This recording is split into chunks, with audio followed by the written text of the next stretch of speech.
expresaré que te quiero y que bien de adentro todo lo que siento. Atención, mucha atención. Se viene el segundo aniversario del Frente Intercontinental del FMLN, canal oficial de la militancia en el exterior, Rompiendo el cerco mediático y fuente de solidaridad con el pueblo salvadoreño. 10 de diciembre, de 2 a 4 p.m., hora de El Salvador.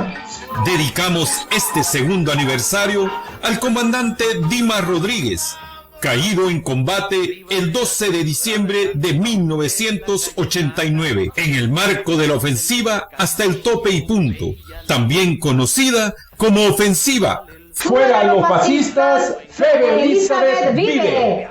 Y con él rendiremos homenaje también a todas y todos los veteranos del FMLN y a todas y todos los lisiados de guerra del FMLN, conquistadores de la paz y la democracia en El Salvador, selladas con la sangre de todas y todos los héroes y mártires de la revolución salvadoreña. ¡Te esperamos! ¡Hasta la victoria final!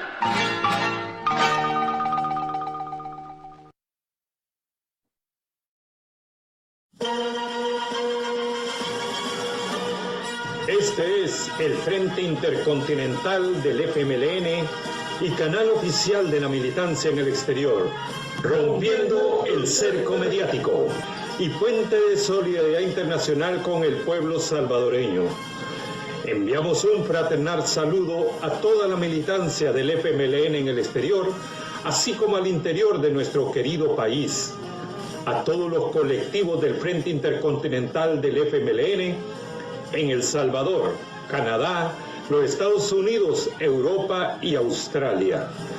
También un fraternal saludo a todas y todos los salvadoreños en el exterior y a todas y todos los que nos siguen y comparten nuestras transmisiones en cualquier parte del mundo. Comenzamos.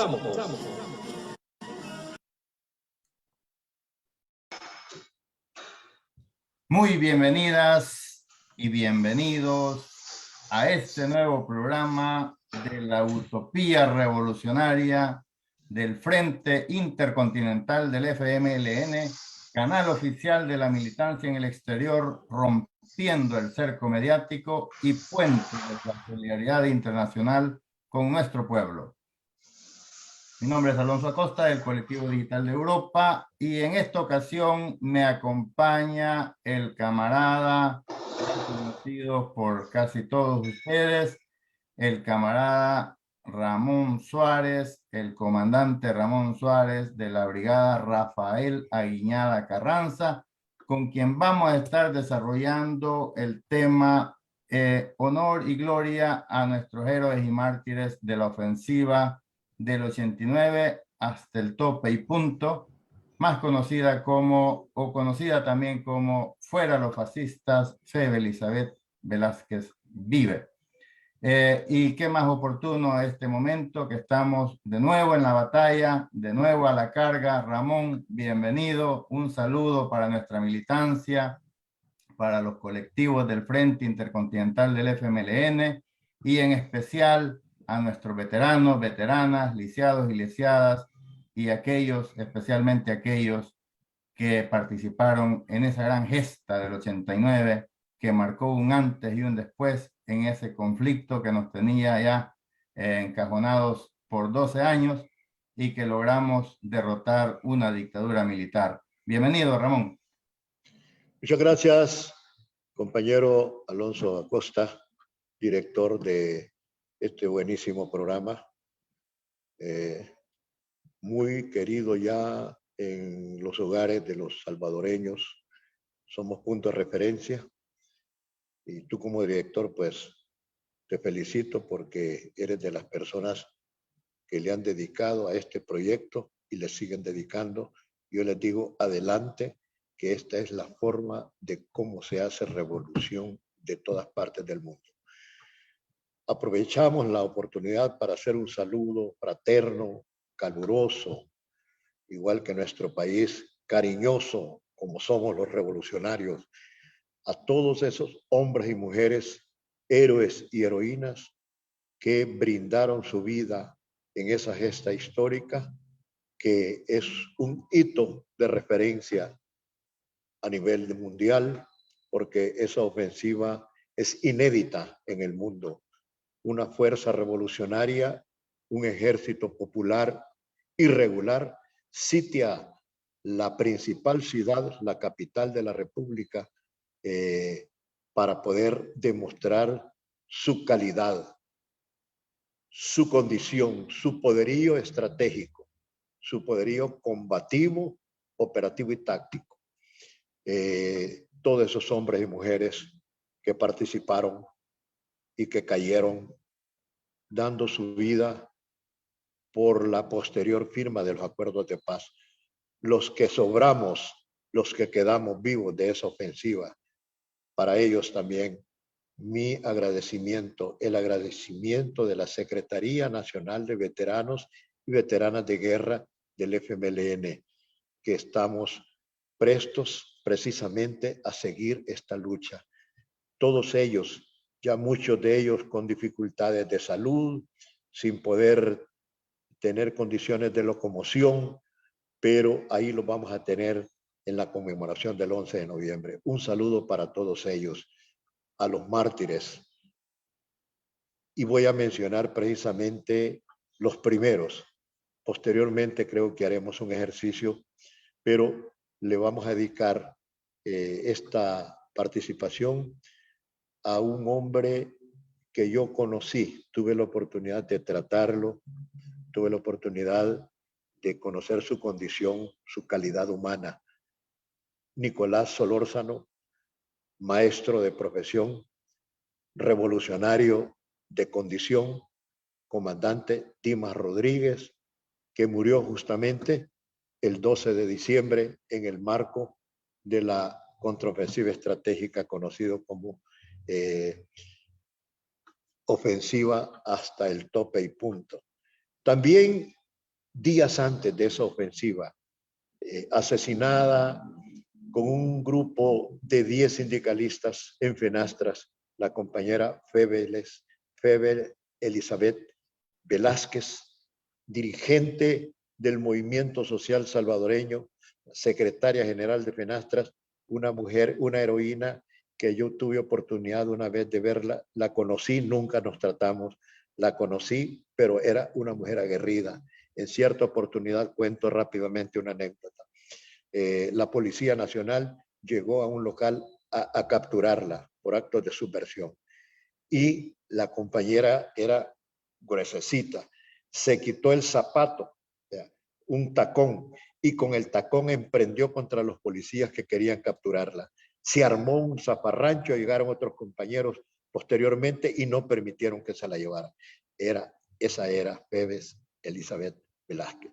Febe era una persona plenamente identificada con el movimiento social, lideresa reconocida, y posteriormente pues hay ahí algunos compañeros, algunas personas, bueno, el mismo enemigo creía que la ofensiva había sido justamente en respuesta, ¿verdad? En respuesta al asesinato de esos compañeros de Fenastras que murieron en una explosión, ¿verdad? A partir de una carga de explosivo que pusieron los escuadrones de la muerte de Alfredo Cristiani y Arena, ¿verdad? Hay que decir las cosas por su nombre y apellido, ¿verdad? Que causaron ese daño, porque Febe Elizabeth Velázquez hubiera tenido un desarrollo pleno y se hubiera convertido uno de los dirigentes del movimiento social de El Salvador más grandes y más queridos en nuestro país. Realmente la ofensiva hasta el tope y punto es lo que nosotros conocemos como la preparación de la contraofensiva estratégica, que concluyó precisamente en eso. Te dejo la palabra por si quieres preguntar algo para continuar yo con el desarrollo de mi playo. Excelente, Ramón, y qué bien que, bueno, ya tocaste a dos de los grandes héroes de esa, bueno, de ese momento, al compañero comandante Dimas Rodríguez, que nosotros también hemos dedicado esta plataforma desde el surgimiento en honor al comandante Dimas Rodríguez, porque nos alzábamos de nuevo una nueva ofensiva en un contexto diferente, porque como decía el gran gladiador de los tiempos, Vladimir Ilich Lenin, que nosotros como revolucionarios tenemos que aplicar todas las formas de lucha.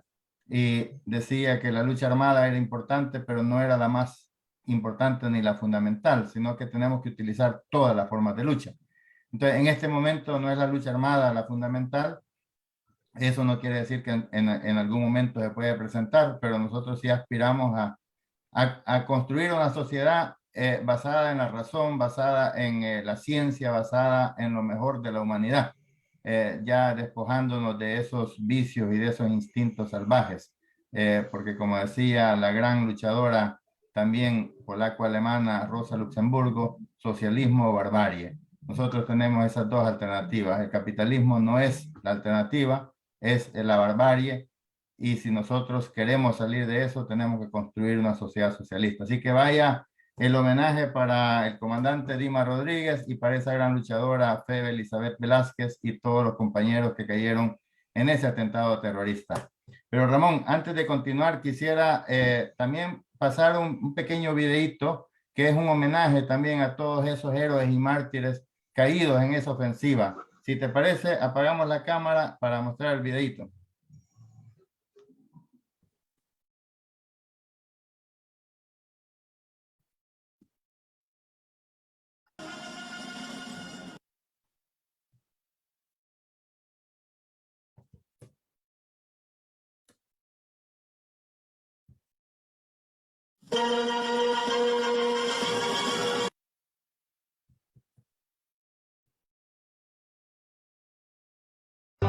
Quizás muchos de ustedes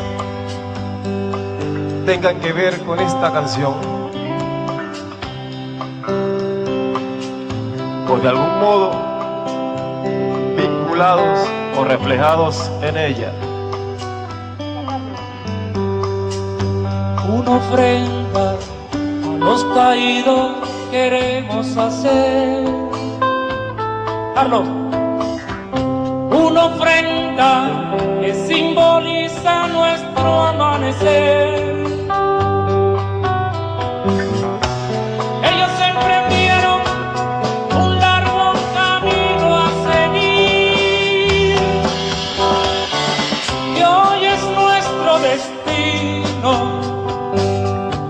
patria libre o morir. Y hoy es nuestro destino, hasta vencer o morir.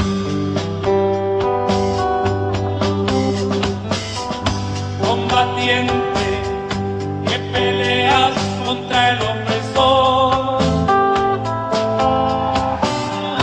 tú simbolizas nuestra liberación.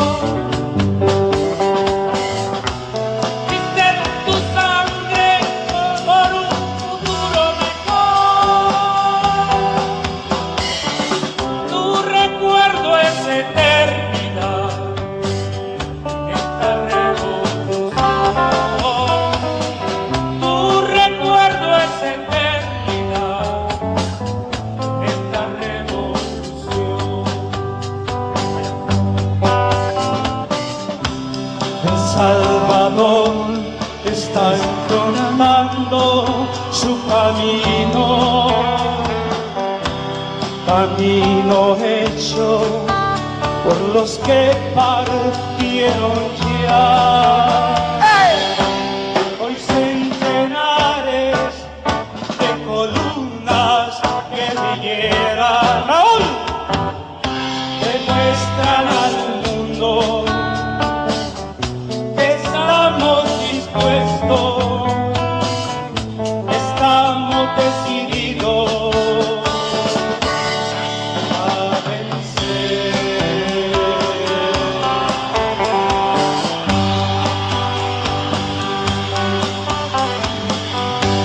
Ofrenda a nuestro pueblo queremos hacer, una ofrenda y nuestro canto tiende a florecer.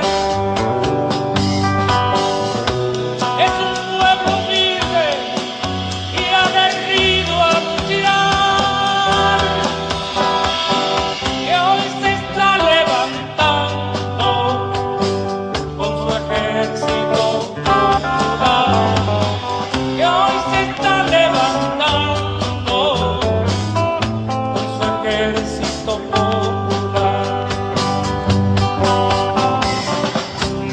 El Salvador está forjando su destino, camino hecho por los que partieron ya. Hoy centenares de columnas guerrilleras que muestran al mundo que estamos dispuestos, que estamos decididos a vencer.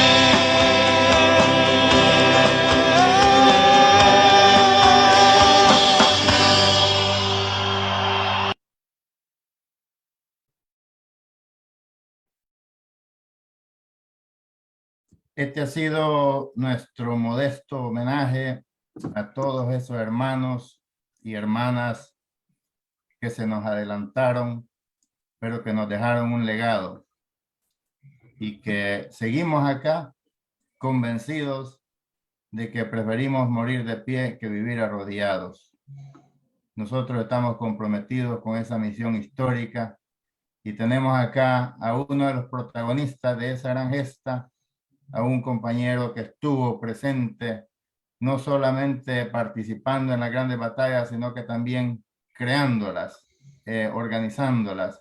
Así es que, Ramón, te voy a dar la palabra para que nos des un panorama general de lo que fue la ofensiva y si tenemos algunos datos de cuántos compañeros cayeron para rendirles ese homenaje también a ellos, porque es una cuota bastante alta la que nuestro pueblo tuvo que poner para derrocar esa dictadura militar y construir un futuro mejor para nuestro pueblo. Adelante.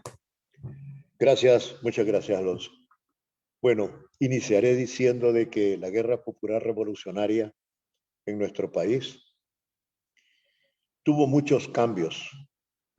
Se cambiaron estrategias de lucha desde las desconcentraciones en columnas, en unidades pequeñas, hasta las concentraciones estratégicas que dieron como resultado llegar a tener, por ejemplo, una agrupación de batallones, como la agrupación de batallones Felipe Peña Mendoza, como la brigada Rafael Arce Sabla, como los batallones Rafael Aguiñada Carranza, el batallón Carlos Arias, el batallón Luis Díaz, que eran unidades grandes que costaba moverlas por la cantidad de personas y la cantidad de logística que tenías que tener para hacerlo.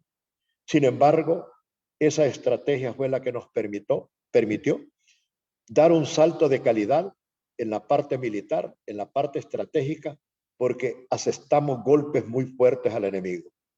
Uno de ellos fue el golpe a la 4ª Brigada de Infantería del Paraíso, cuando en diciembre, con un total de 7 batallones en acción, logramos destruir totalmente esa brigada, llevarnos todo el armamento, hacer prisioneros de guerra y no dejar ladrillo sobre ladrillo. Fue una combinación de fuerzas especiales que iniciaron el combate de adentro hacia afuera y luego las contenciones y luego las unidades de apoyo para poder haber hecho posible una operación como esa. Menciono esa porque antes de ella había habido una de impacto internacional y de impacto estratégico. El Cerro El Moscardón en Morazán, donde se golpeó un refuerzo que venía para Perquín. Era un cebo el ataque a Perquín y luego en esa actividad se logró desmantelar alrededor de 3 batallones de infantería de comando de Gotera, capturar al viceministro de la Defensa, ¿verdad? Y murió el jefe precisamente del destacamento militar de Gotera. O sea, con esas 2 operaciones estratégicas estoy poniendo como ejemplo cómo esa estrategia del FMLN al concentrar sus fuerzas nos dio una calidad de combate y resultados óptimos. El FMLN empezó a tener acciones donde logramos capturar soldados, oficiales, jefes. O sea, eso nos permitió a nosotros convertirnos en un verdadero ejército. Luego hay una respuesta del imperio y de la Fuerza Armada de El Salvador. No nos olvidemos que la Fuerza Armada de El Salvador recibía $1 millón diarios de parte del imperialismo yanqui, ¿verdad? Algunos ya no quieren hablar del imperialismo yanqui, ¿verdad? Pero nosotros sí lo hacemos porque nuestra condición de clase está completamente definida y nuestro posicionamiento ideológico sigue más fuerte que nunca. Y entonces, como reacción de ello, implementaron una política de bombardeos masivos, de desembarcos con tropa aerotransportada y una cantidad de artillería masiva. Éramos más débiles, digamos, porque no teníamos nosotros respuesta a eso. Entonces, eso nos obligó a desconcentrarnos nuevamente, a crecer, pero iniciar un proceso que en la estrategia militar se llama la contraofensiva estratégica. El ejército, la Fuerza Armada de El Salvador, no podía derrotarnos, pero tampoco nosotros podíamos derrotar a la Fuerza Armada. Teníamos que hacer un cambio de estrategia. Y entonces teníamos que preparar la contraofensiva estratégica. ¿Para qué? Para romper el equilibrio estratégico entre las dos fuerzas. Eso nosotros lo planificamos que podría durar 2 años. 2 años. 1986, 1987 y el 88 iniciar con la ofensiva estratégica. Pero no es fácil preparar una contraofensiva estratégica. Tenés que entrar una gran cantidad de material bélico, armas, explosivos, medicamentos, municiones, artillería, es decir, tenés que preparar una logística enorme porque no es un combate, no es un combate, es una batalla, ¿verdad? Es una batalla. Tenés que preparar la gente. Acordémonos que la inmensa mayoría de la tropa del FMLN eran compañeros campesinos que no conocían ciudades grandes como San Salvador en muchos de los casos, ¿verdad? La poca gente de las ciudades no era, digamos, para convertirse en guías ya dentro de la ciudad suficientes como para poder darle realmente una respuesta a ese tema. Y teníamos que conocer la ciudad. Teníamos que crear corredores, ¿verdad? Teníamos que crear corredores de acceso a la ciudad. Teníamos que crear en esos corredores depósitos de armas, depósitos de explosivos, de medicamentos, puestos médicos, hospitales móviles. O sea, la preparación de una contraofensiva estratégica no es fácil. En esa acción, en esa tarea, nos tardamos 3 años. 1986, 1987, 1988 y el 89, ¿verdad?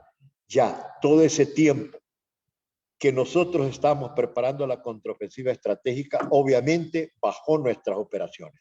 Ya no habían operaciones de la envergadura del Paraíso, ya no habían operaciones de la envergadura de la batalla del Moscarrón, ¿verdad? Sino que ya habían un desgaste. Nosotros definimos la desconcentración que también nos daba un margen, pero no habían operaciones espectaculares, llamémosle así.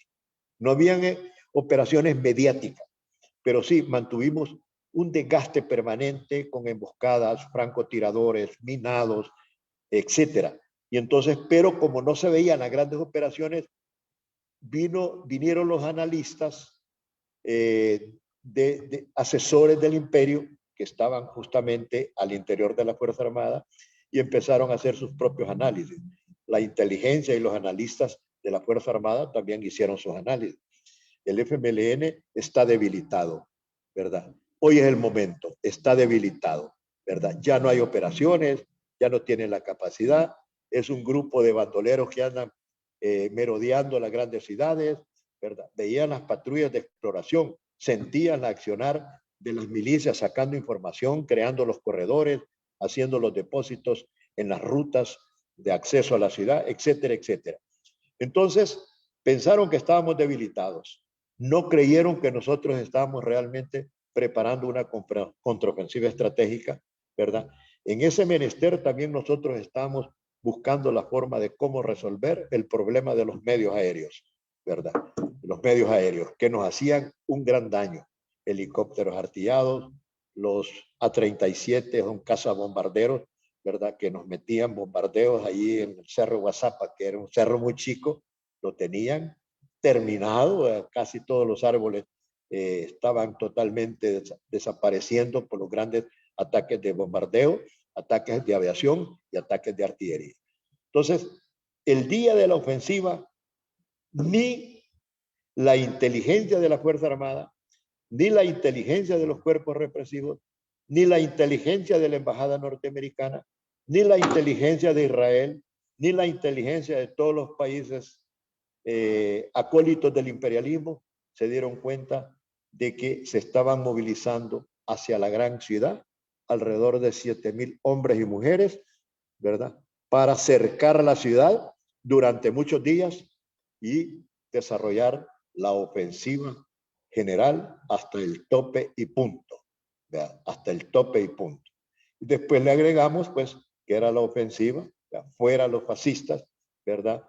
De nuestro país, dedicado a la compañera Bebe Elizabeth Velázquez. Entonces, se da la ofensiva. San Salvador totalmente sitiado. Como yo conocí de primera mano el plan, porque salí a conocerlo y yo lo trasladé a varios jefes militares del interior del país. Cuando yo conocí el plan y le pregunté al Estado Mayor que nos estaba, éramos varios jefes militares los que estábamos recibiendo la información, que si ya habían terminado, y me dijeron, sí, está terminado, todos los elementos que tiene este plan se los acabamos de poner aquí, en esta mesa y en ese mapa y con este proyector. Y les digo yo, ¿y la retirada? Todo plan estratégico tiene una retirada. Y me dijo el jefe del Estado Mayor que estaba explicando, en este caso no hay retirada, Ramón Suárez. Es a quedarnos a San Salvador que vamos. Esta es una cosa anecdótica, porque cuando yo le trasladé precisamente al comandante Dimas Rodríguez, que estaba en Guazapa, que venía de Chalatenango con toda su fuerza, ahí estaba Dimas Rodríguez, estaban los jefes operativos, William, el Conejo, Felipe Barrera, ¿verdad? Rojas, bueno, todo la plana mayor de la agrupación de batallones Felipe Peña Mendoza. Me dice Dimas, y la retirada, Ramón, comandante Dimas, no hay retirada, vamos a quedarnos hasta el final en San Salvador. Todo el mundo se puso a reír porque en efecto un estratega militar sabe de que todo plan militar tiene una retirada, ¿verdad? Pero obviamente yo entendí y los compañeros después entendimos de que se trataba de un factor psicológico, ¿verdad? Que no íbamos a regresar, que íbamos para allá y que no había vuelta.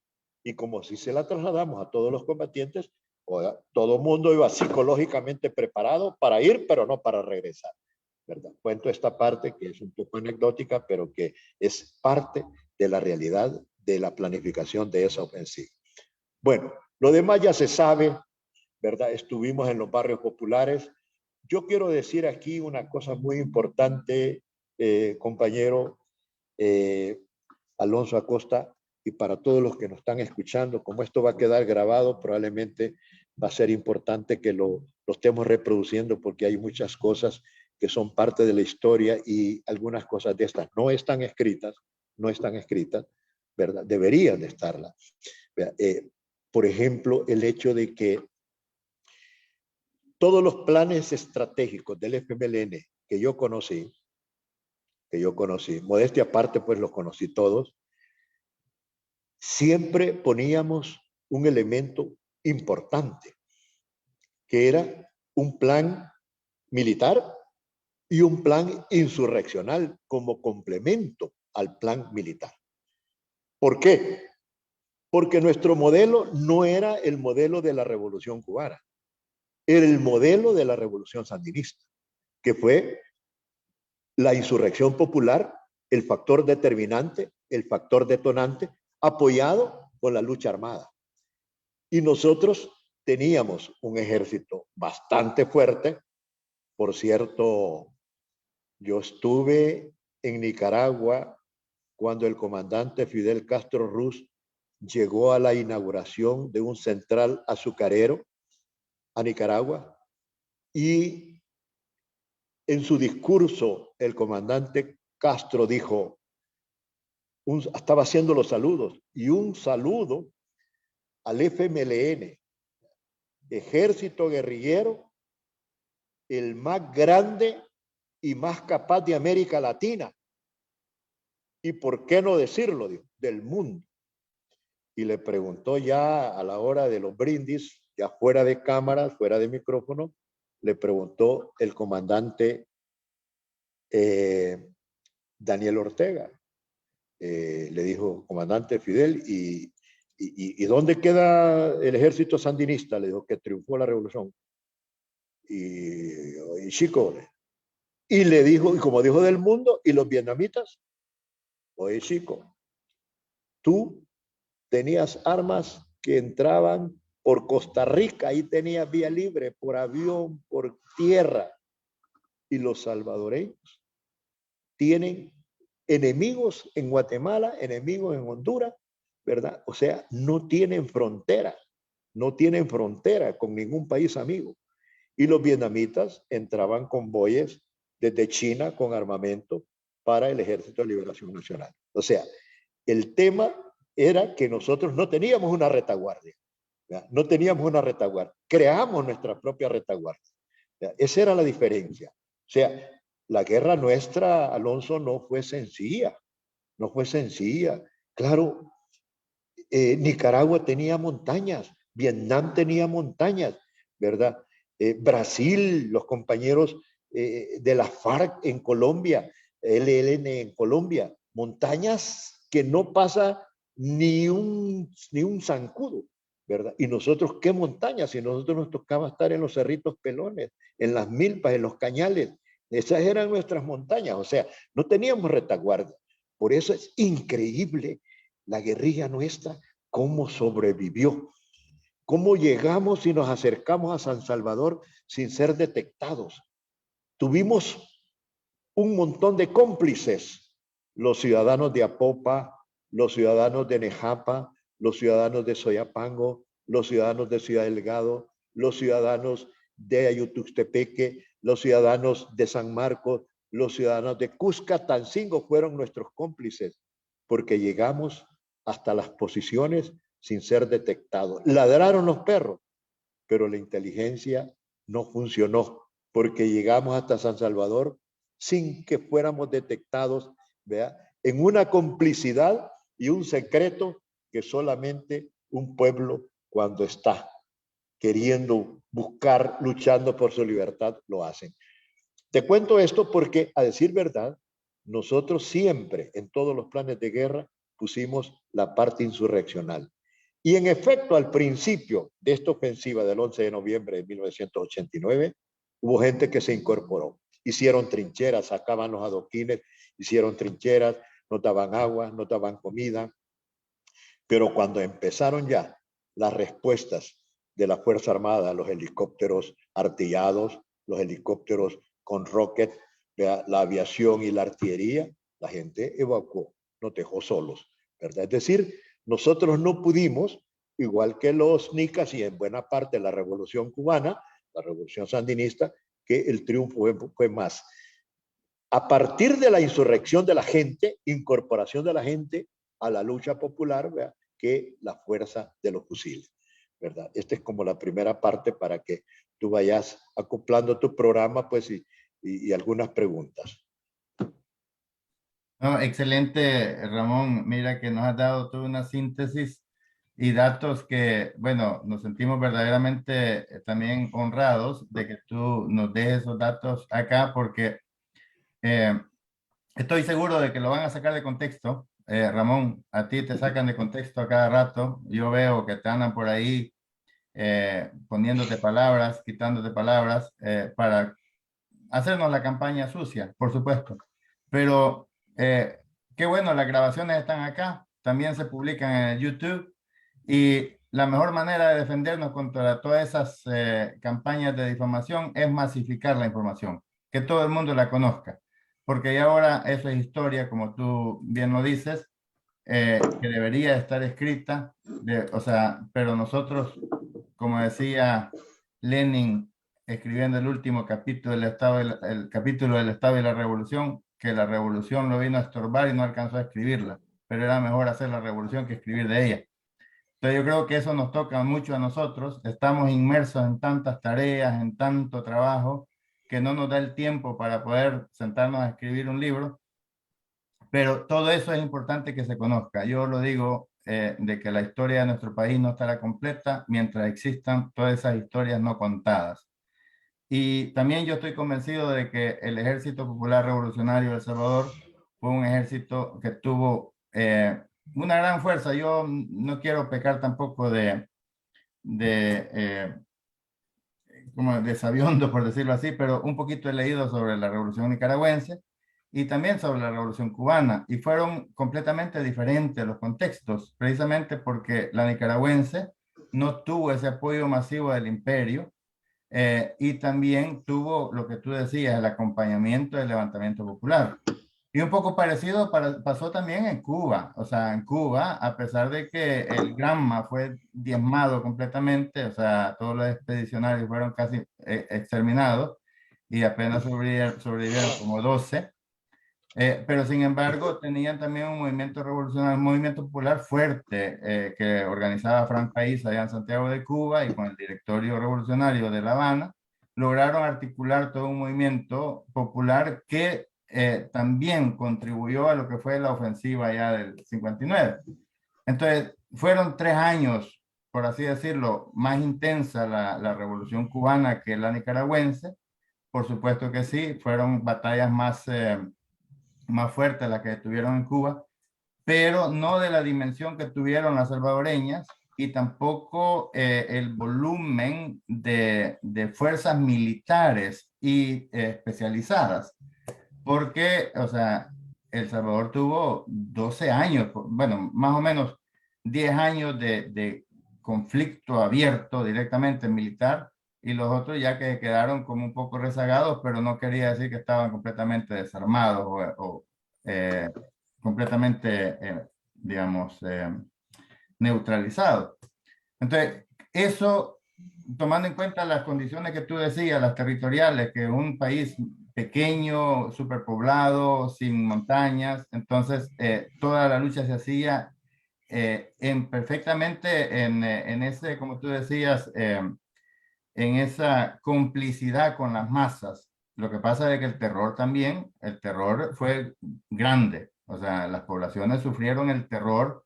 En ningún país, ni en Nicaragua ni en Cuba, hubieron esas masacres como las hubieron en El Salvador. O sea, masacres de cientos y miles. O sea, no las hubieron. O sea, las masacres que hubieron en Santiago de Cuba, sí hubieron, digamos, masacres en el sentido de que selectivo. Frank País fue uno de ellos, los sobrevivientes del Moncada también, pero no fueron del calibre como la fueron en El Salvador. O sea, ese terror directo desde el Comando Sur, de Palmerola, o sea, directamente del West Point, o sea, todo eso nosotros lo resistimos. O sea, es un poco comparable quizás con la resistencia de los vietnamitas, pero como tú ya decías, los vietnamitas tenían el camino de Ho Chi Minh, la ruta de Ho Chi Minh, que era una ruta bien creada, digamos, de una cooperación en todos los sectores que garantizaba el suministro. Así es que, no, mi respeto para ustedes, camarada Ramón, que fueron los protagonistas de esta historia y que fueron los arquitectos también, porque una cosa es que uno le haya tocado ser protagonista en las diferentes trincheras que le tocó participar, pero ustedes fueron los arquitectos también, que estuvieron diseñando, estuvieron planificando, y lo felicito por esa gran capacidad, porque también hay un dicho por ahí que la mejor forma de desarrollar el intelecto es la guerra. Lamentablemente es así, pero se requiere mucha astucia, mucha inteligencia, mucha capacidad y mucha valentía. Mucha valentía. Así que yo me quito el sombrero con ustedes. Los veteranos, vaya mi abrazo para todos esos veteranos, veteranas, lisiados, lisiados, que no fue en vano, y no permitamos que se desmoralice, que nos quiten el honor de haber sido parte de ese ejército, que también le sacó una victoria, no solamente a la oligarquía salvadoreña, sino que también al imperialismo norteamericano. Porque lo que tú decías, o sea, qué trabajo más fino de haber trabajado durante 3 años para desarrollar esa gran ofensiva sin haber sido desmontada, porque el enemigo se infiltró desde el 83 en adelante. El enemigo desarrolló los recondos, las PRAL, y estaban en todos los territorios, pero digamos, había que trabajar fino. Así que, camarada, bueno, si quieres darnos otros detalles con respecto a la ofensiva, porque sí me gustaría que también habláramos del programa que están trabajando para el 11, para hacer ese homenaje, para rendir ese homenaje a nuestros héroes y mártires, y sí nos gustaría que nos dieras más información sobre eso también. Adelante. Correcto. Gracias Alonso. Bueno, en cuanto a un comentario que hiciste, que han sacado y van a seguir sacando de contexto las palabras que yo digo, pueden tergiversar, pueden cambiar lo que yo digo, lo que no pueden cambiar es el rumbo de la historia, y no pueden cambiar de ninguna manera mi actitud de combate, de definición y lucha, y no van a cambiar tampoco en mí mi pensamiento ideológico y mi compromiso con el pueblo salvadoreño. Pueden cambiar cualquier cosa, menos a este luchador social que está dispuesto, toda la vida ha sido así, a dar hasta su vida en aras de que este proceso avance. Cambien lo que quieran, pero no van a cambiar el compromiso de los veteranos de guerra del FMLN. Bueno, yo quizás en la línea del tiempo, Alonso, yo me quedaría con lo siguiente, y voy a hacer un breve comentario para entrar posteriormente ya al aniversario que vamos a celebrar, que esta ofensiva, algunas preguntas me han hecho en cuando he expuesto este tema, y me dijeron, pero ¿de qué sirvió realmente la contraofensiva? No se tomó el poder. Y les digo, realmente cuando se planificó era la toma del poder. No nos vamos a engañar. Pero no se dio la correlación de fuerzas para poder tomar el poder. Nos quedamos siempre en el equilibrio estratégico.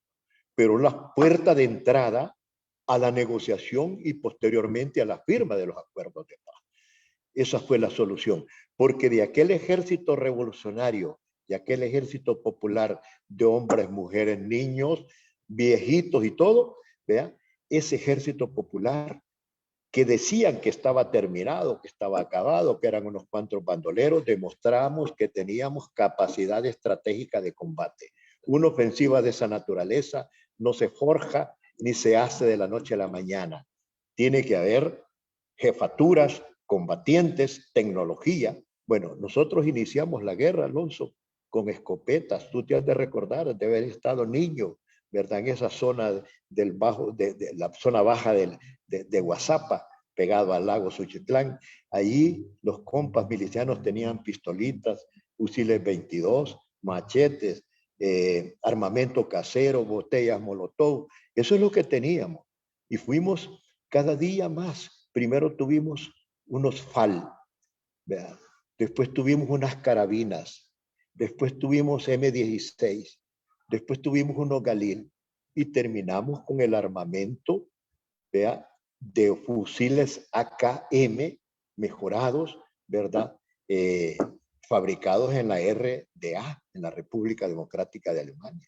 Todo el mundo andaba FAL primero, después carabina y después AK, un fusil de mucho mayor calidad. Pero no solo eso, ya al final de la guerra nosotros teníamos la tecnología en ese momento más desarrollada para combatir medios aéreos. ¿Ya? Teníamos cohetes tierra-aire, teníamos Estrela, teníamos Stinger, ¿ya? Y teníamos Red Eyes, ¿ya? O sea, fabricados en distintos países. ¿Ya? ¿Cómo hacíamos? Bueno, eso no se puede decir, magia, pero que tuvimos, y nos tuvieron miedo, retiraron todos los medios aéreos en un momento determinado cuando empezamos a bajar helicópteros ya 37, ¿verdad?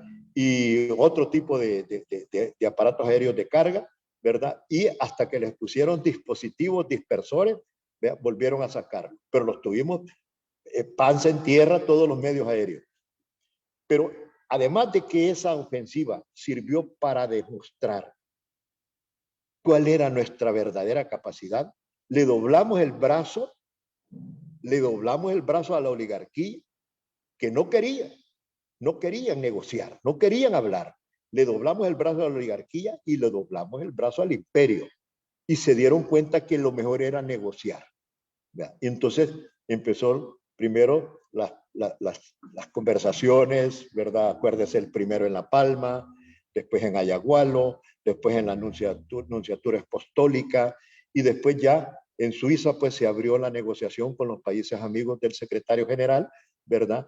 Y se instaló la mesa en México, ¿verdad? Distrito Federal, así se llamaba la Ciudad de México, hoy se llama Ciudad de México, ¿verdad? Y entonces ahí empezó el proceso de negociación. ¿Verdad? Nuestro Chapik era el jefe de la delegación salvadoreña, ¿verdad? Y el doctor Santa María, que era el canciller de la República, era el jefe de la delegación del gobierno. Y pasamos muchos años, ¿verdad? Negociando. Se negociaron los acuerdos de paz, se reforma la Constitución, ¿verdad? Y entramos nosotros a la vida política, ¿verdad? Como partido político legalmente constituido. Entonces, esta ofensiva, la importancia que tiene es que inicia ya un proceso legal y legítimo de hacer desaparecer del mapa político las dictaduras militares en El Salvador. Dictaduras militares que habían quedado instaladas desde 1932 en aquella insurrección armada, ¿verdad? Que fue una revolución no triunfante, pero que fue una revolución donde es la causa del por qué nuestros originarios, nuestros pueblos originarios no tienen tanta representatividad popular como lo deberían de tener, porque hubo una matanza, un genocidio de los indígenas salvadoreños, ¿verdad? Entonces, desmontamos las dictaduras militares. Ahora, si alguien cree que no valió la pena esos 12 años de guerra, es porque nunca ha estado empapado de lo que está pasando y en la historia de este país. Ahora, desmontamos esa dictadura militar y la hicimos desaparecer. Surge una situación, aparece un proceso de la revolución democrática, donde tuvimos la oportunidad nosotros de hacer muchas cosas y autocríticamente digo, no fuimos los gobiernos que la gente creía que íbamos a hacer. No le cumplimos a la gente. No le cumplimos a la gente. Ojalá que el pueblo salvadoreño nos dé una oportunidad más. ¿Verdad? Porque hoy ya no es con esas dictaduras militares que masacraban a gente en el Mozote, en el Zumpul y en todos los cantones donde hay gente que no piensa igual, sino que tenemos una dictadura de nuevo tipo, que hay que luchar contra ella. ¿Verdad? Hay que luchar con todos los medios, con todos los medios. Creo que la lucha armada en este momento no es factible, pero la lucha social, la lucha política, la lucha de las ideas principalmente y la lucha de los medios de comunicación y las redes sociales son los factores con que vamos a derrocar la dictadura de nuevo tipo, de mentiras y falacias, ¿verdad? De mentiras y falacias. Por eso, en honor a ello, en honor a ese montón de hombres, mujeres, héroes y heroínas, pero principalmente a nuestros lisiados, porque una cosa es ser veterano y otra cosa es ser lisiado. El lisiado es doblemente héroe, porque es lisiado y es veterano. ¿Verdad? Los veteranos somos veteranos y tenemos un honor, pero el lisiado tiene doblemente honores, porque es lisiado y es veterano. Esa es el sector. Para mí, Alonso, para mí, compañeros que van a ver o están viendo este programa, son los seres más dignos de esta sociedad salvadoreña, los combatientes lisiados, ¿verdad? Con quienes tenemos un compromiso. A ellos, a todos estos hombres y mujeres que en transcurso de los 12 años dieron su vida, muchos no sabemos dónde quedaron, en quebradas, en las milpas, en los cañales, en los maicilleros, en los volcanes, en las colinas, en los ríos. Esos héroes, a ellos les vamos a dedicar. Y en una síntesis de esa dedicatoria a 3 héroes, a 2 héroes y una heroína, a Chafik Jorge Handal, a Dimas Rodríguez, a la doctora Mélida Nayo Montes, heroína que nos enseñó cuál es el valor de la unidad del frente. ¿Cuál es el valor de la unidad del frente? A ellos les vamos a dedicar. Les vamos a dedicar este 11 de noviembre a todos los internacionalistas, chilenos, argentinos, mexicanos, bolivianos, hondureños, guatemaltecos, españoles, norteamericanos, canadienses, europeos, que estuvieron y dieron su sangre por esta revolución. A ellos también se los dedicamos. Al comandante Camilo Turcios, al comandante Jesús Rojas, al comandante Cero, al comandante Chano Guevara, a los comandantes Cirilo, al comandante Orlando Carabina, al comandante Misael Gallardo, que cayeron precisamente en el marco de esa ofensiva, particularmente estos últimos 3 que mencioné. A todos ellos, a todos ellos les dedicamos este homenaje del 11 de noviembre. Por eso estamos haciendo una vehemente y efusiva invitación a todos los compañeros de nuestro partido, a la dirección de nuestro partido, desde los comités de base, pasando por las directivas municipales, las directivas departamentales, las comisiones nacionales, al Consejo Nacional, a la Comisión Política, que asistan, que vayan, que nos acompañen, que participen con su presencia, con su experiencia, con su vivencia. Va a ser una cosa que la Secretaría Nacional ha hecho un gran esfuerzo, ¿verdad? Y queremos el acompañamiento de la Intercontinental transmitiendo en vivo ese día, ¿verdad? Porque va a haber música, va a haber animación, van a haber discursos alusivos, va a ser un momento alegre. Lo vamos a hacer justamente el propio día, 11 de noviembre.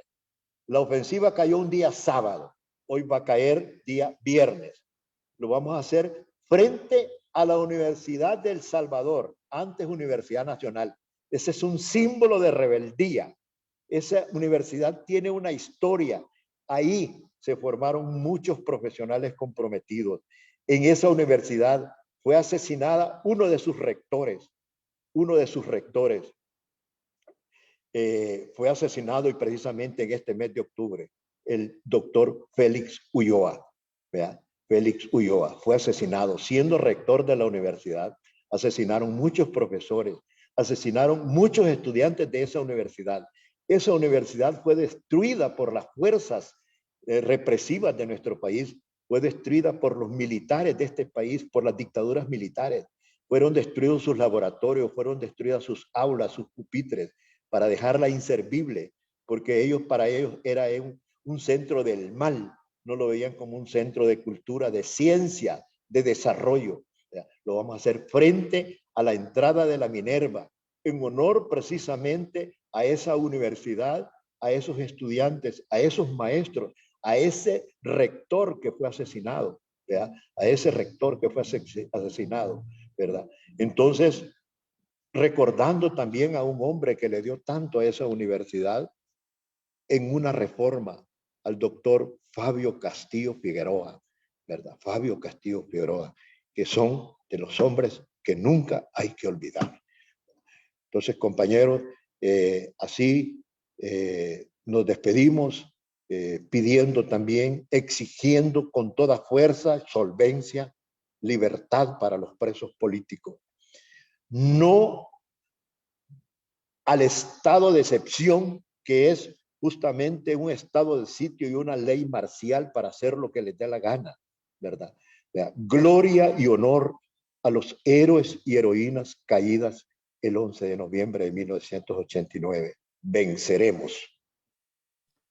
Muchas gracias, Ramón. Ratificar acá también el compromiso de que el Frente Intercontinental del FMLN se siente parte integrante de toda esta organización del 11 de noviembre también, y vamos a estar presentes transmitiendo en vivo y en directo. Vamos a tener un equipo ahí de reporteros que van a estar también trasladándonos toda la información, haciendo también entrevistas a ustedes. Así es que ahí vamos a estar, camarada. Y bueno, también ratificando aquí la invitación a toda la militancia del FMLN en el país que se aboque a apoyar, porque esta es la base, este es el fundamento en el que se sustenta todo nuestro proyecto político, nuestros héroes y mártires, nuestros lisiados y lisiadas, como tú decías, Ramón, son esa fuerza moral que todavía la invitamos a que no claudique, porque ya dieron lo suyo, pero esto es parte también de la gloria que deben de ser todavía las banderas morales que nos guían, nuestros veteranos, nuestras veteranas. Te voy a leer unos mensajes, Ramón, porque te están llegando muchos mensajes ahí de la audiencia. Francisco Dimas desde California dice saludos desde el norte de California. Compa Hilsen, Sunapán, nuestros héroes y heroínas viven, palpitan y caminan con nosotros todos los días en pie de lucha. Somos FMLN Sonsonate. Rodrigo Melara, saludos desde Suecia. Ernesto Rivera, compañeros caídos en la lucha, hasta la victoria siempre. Ramón Flores, vivan nuestras y nuestros mártires caídos en la lucha, y por ellas y ellos la lucha continúa. Viva el FMLN Intercontinental rompiendo el cerco mediático. Ernesto Rivera, gracias por ese excelente video. El FMLN siempre adelante. Saludos, Ramón Suárez. Yair Guevara, saludos desde Denver, Colorado. Camaradas, porque la lucha continúa. Viva el FMLN. Alba, Movimiento Canadá, gracias, comandante Ramón. Seguimos en combate, diferentes formas, pero los mismos objetivos, hasta la victoria siempre. Violeta Lemus, qué bien narrada la historia de la ofensiva de noviembre del 89. Gracias por tanta información que nos dan pie para valorizar la lucha histórica del FMLN. Viva nuestro partido FMLN, honor y gloria a nuestros héroes y mártires, hasta la victoria siempre, ayer, hoy y siempre. Gracias, compañero Ramón Suárez. Bueno, esos son, entre otros, Salvador Trinchera, saludos por estas dedicaciones a los lisiados y veteranos. Oscar Fuentes, desde Australia, viva el FMLN. Si es que, bueno, varios saludos.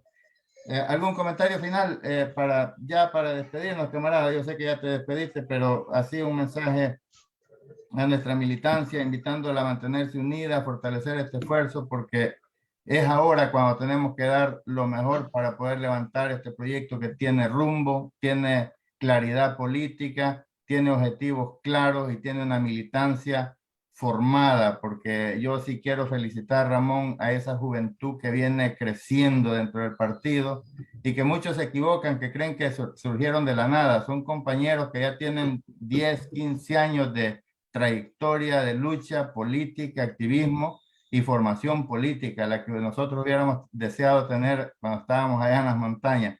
Pero bueno, aquí estamos. Bueno, nuevamente, gracias a ti, Alonso, por la oportunidad de poder compartir, sobre todo con las nuevas generaciones que no conocieron, que no estuvieron en la guerra, y las viejas generaciones que les habían contado historias urbanas, ¿verdad? Esto fue lo que realmente pasó en la ofensiva. Fueron 3 años de preparación, ¿verdad? Y muchos muertos, ¿verdad? No podemos nosotros negar ese pasado y los compañeros que hoy están pensando en otra cosa, en otro proyecto diferente al proyecto originario, al proyecto comprometido del FMLN, ¿verdad? Rectifiquen, cambien, regresen, ¿verdad? Regresen, sigamos luchando, ¿verdad? Es más fácil pertenecer a agrupamientos, ¿verdad? Colectivos con proyectos ajenos, ¿verdad? Es más fácil, la lucha es diferente, la lucha verdadera cuesta más, ¿verdad? Sus logros son más complicados, ¿verdad? Y agradezco, Alonso, hay una gran cantidad, pese a que cambiamos la hora, de compañeros que hicieron los saludos, y eso lo que hace es comprometernos más con este partido, que es un partido que es un instrumento del pueblo salvadoreño. El partido en sí no es para el partido, es para el pueblo, es un instrumento del pueblo, así lo consideramos. Y los veteranos de guerra estamos dispuestos a continuar y a ganarnos verdaderamente el derecho de ser la columna vertebral y la reserva histórica y moral de este partido. Pero tenemos que demostrarlo. Lo vamos a demostrar en la lucha, en la calle, asistiendo a estos eventos para ir a recargar baterías. Para ir a recargar baterías. Está bien, ¿verdad? Estar esperando los 100 pesitos, ¿verdad? Pero eso no resuelve. El problema no se resuelve con el montón de proyectos, con las becas de nuestros hijos, con los $100. El proyecto político del FMLN va a resolver, ¿verdad? Va a resolver. Pero tenemos que la lucha política electoral es nuestra forma principal de lucha, con un fuerte contenido social, ¿verdad? Y todos los veteranos de guerra debemos de convertirnos en luchadores sociales de todos los días. Un abrazo fraterno para ti, Alonso, para todos los radioescuchas, para todos los miembros de la Intercontinental, a los colectivos de Australia, de Suecia, Estados Unidos, Canadá, ¿verdad? Y del mundo entero, ¿verdad? Sigamos con este proyecto, que es un proyecto que poco a poco va a ir rompiendo una serie, ¿verdad?, de limitaciones que antes teníamos. Ya tenemos este instrumento, desarrollémoslo, comprometámonos con él y apoyémoslo. Muchísimas gracias, camarada Ramón. Ha sido un gran honor tenerte acá en este espacio, dándonos toda esa información, esas efemérides. Y bueno, que este es el instrumento de nuestro pueblo para que nos comuniquemos, para que interactuemos. Estamos rompiendo el cerco mediático, ya no tenemos por qué ser dependientes de sus instrumentos.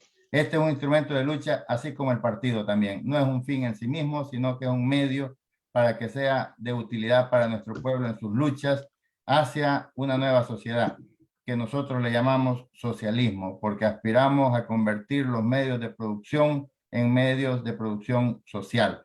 Así es que, camarada, muchísimas gracias por tu tiempo, por tu participación. También agradecemos a todos los que se conectaron, los que compartieron, los que nos apoyan de una u otra manera, siempre haciendo la invitación a toda nuestra militancia en el exterior a sumarse a este esfuerzo para apoyar a nuestro partido, a nuestro pueblo, siempre exigiéndonos unidad en el pensamiento y la acción. Exigimos también la libertad para las y los presos políticos y a todos los que están inocentemente pagando prisión. Agradecemos a la solidaridad internacional por el apoyo que nos han dado por nuestro proyecto de liberación, por la democracia en nuestro país. Nos despedimos diciendo: dictaduras nunca más, no más persecución política en El Salvador, proletarios de todos los países unidos. Que viva el FMLN y todos nuestros héroes y mártires. ¡Que viva!